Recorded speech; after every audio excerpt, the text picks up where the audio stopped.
This is a short, quick video showing you a corridor of the Clarendon Hotel.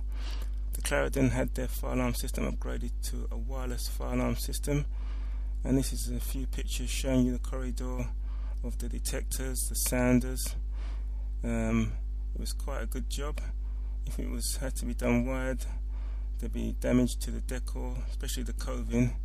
Some areas have got void, but the majority haven't.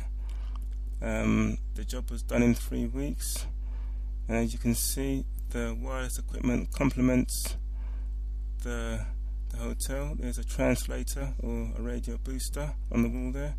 There's your wireless